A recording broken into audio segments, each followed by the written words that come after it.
I call the member for Lily. Thank you, Deputy Speaker. In 1964, Donald Horne wrote, "Australia is a lucky country run mainly by second-rate people who share its luck. Most of its leaders so lack curiosity about the events that surround them that they are often taken by surprise."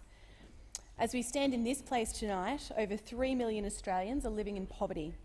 774,000 of them are children. That's not a small or discrete portion of society that should be ignored. That is 1 in 8 Australians. Families are feeling the effect of the rising cost of living right across the country, including in my electorate of Lily. Local businesses are closing at an alarming rate in Nunda and Sandgate villages. Wages are stagnant. Too many people are struggling to find stable and secure work. Families are fighting to stretch their paycheck to the end of the week while looking for the extra money needed to pay for childcare, dentist appointments and school excursions. People who are possibly the most at risk of slipping below the poverty line are those who rely on social services like Newstart to survive. Newstart was designed to give a hand up to Australians who are doing it tough and who are struggling to find a job. It's an emergency life jacket to help keep Australians afloat in hard times. Unfortunately, according to the Morrison government, keeping afloat appears to mean having your nose above the waterline while the rest of your body is submerged and sinking. A person on Newstart with no children has to survive on just under $40 a day. A single person with children or a person over the age of 60 looking for work has to make ends meet with just over $43 a day.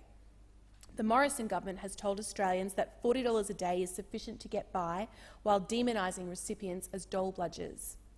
Instead of treating vulnerable Australians with compassion and with empathy, this government has introduced demeaning and contemptuous legislation that further stigmatises and isolates people who are down on their luck. In the last year, we have seen legislation that implements mandatory drug tests for welfare recipients or a cardless cash system to control how welfare allowances are spent. The government's own Minister for Social Services said that she won't raise the rate of Newstart because that money would go straight into the pockets of drug dealers. Shame on you. But people who live on Newstart are in the real world and are far from that and from the caricature that they are being slandered as by their own federal government. They are Australians in their 50s and their 60s who have been retrenched and who are struggling to return to the workforce because of age discrimination. They are single parents who have raised children and who are looking for a job now their kids are going to school. They are carers who have been looking after a family member and who are, due to a change of circumstances, needing to find a different type of work. They are young people who can't find or can't enter the job market because of catastrophic youth unemployment, nearly 25% in different parts of Queensland.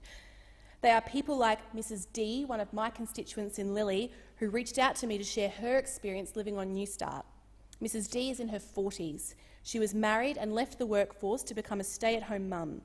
She told me that she thought her life was set on a straight path and she never thought that she would end up on Newstart. She never thought she would be someone who would need that assistance. But that's when life happened. Mrs D found herself getting divorced and navigating the complicated family court system and looking for a part-time job to support her kids. She struggled to find the time to go to job interviews while balancing her schedules and her kids' schedules and fighting for custody in the court. She wasn't receiving child support from her ex-husband, so she had to start beginning to receive Newstart. And like most Australians on Newstart, she barely scraped by every single week. Happily for Mrs D, she now works at one of our local schools and she is thankful that life on Newstart is behind her, but is wary that things could take another unexpected turn, something completely out of her control, and she may end up needing a Newstart allowance again. This is something I heard time and time again as a workers' compensation lawyer, where bad things happen to good people who are just trying to go about their work. They shouldn't be punished for that. The government should stop punishing them for that. That's why she contacted my office, so I would share her story and so that I could advocate on her behalf and on others just like her, on behalf of all Newstart recipients in Lily who want us to raise the rate. Newstart should be a hand up, not a punishment that forces Australians into poverty. The Morrison government like to brag about their economic management and their prowess, but these Australians know in their day-to-day life that this government's policies are not working for them. I came to Parliament to make policies that help people like Mrs D.